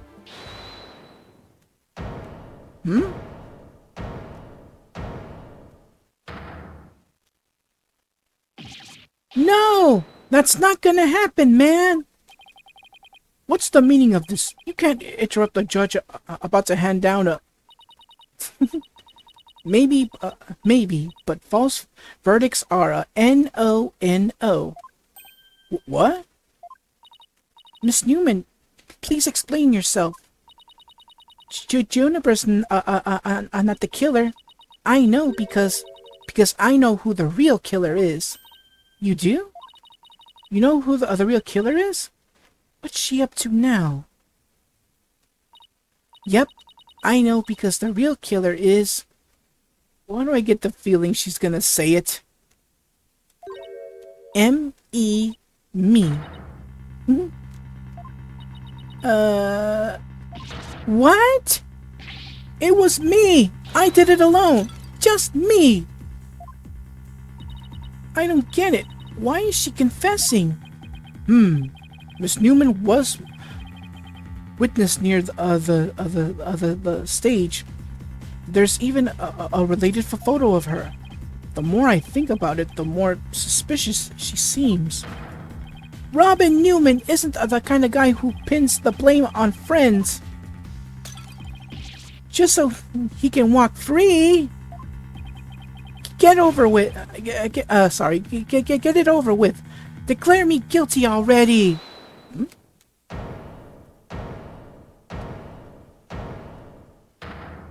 Junie. Please, wait. Juniper, what are you doing? Thank you for all you've done, Athena. But you'll have to forgive me. I can't let my friends take the blame any longer. Because these are dark times. The dark age of the law. Junie, no! Don't do it! Hugh and Robin have done nothing wrong. They have absolutely no connection to this case. The real killer is me. I alone am responsible for the entire crime.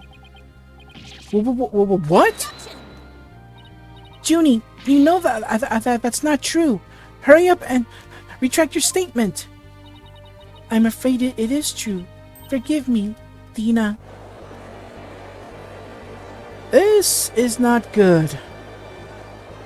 This is not good at all. Oh boy. Order! Order! Will somebody please explain what's going on here? I see right through your cheap play. School rules state that a prior conviction terminates one's eligibility to graduate. A guilty verdict here would make whatever dreams one had go up in a puff of smoke. Oh, I wasn't aware. Even meek little mice will fight when cornered. A pitiful spectacle, I might add. These vermin are trying to protect each other, now that they've nowhere else to run. Protect each other? Wait! So was Robin trying to protect Junie too? If so, then the real killer is... Now what?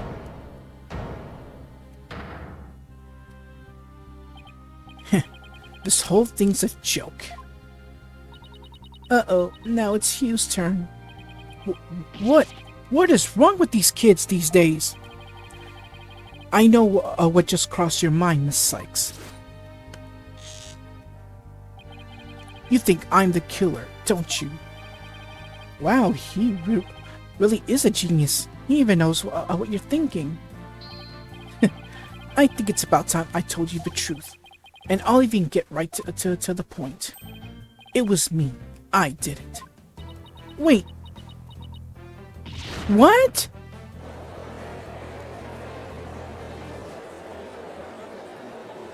This is getting weirder and weirder, stranger and stranger. Now, both potential suspects are claiming to be the real killer. I am so confused right now. If you still have doubts, how about I detail my murder plot?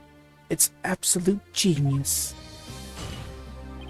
Enough of this nonsense! This is a court of law, not the set of some high school drama. Well, it kind of is. Deal with it, Blackwell. I see. I have no choice. I'm afraid I'll have to... Wait! Your baldness! I'm sorry, Prosecutor Blackwell, but I'm in no position to hand down a verdict just yet.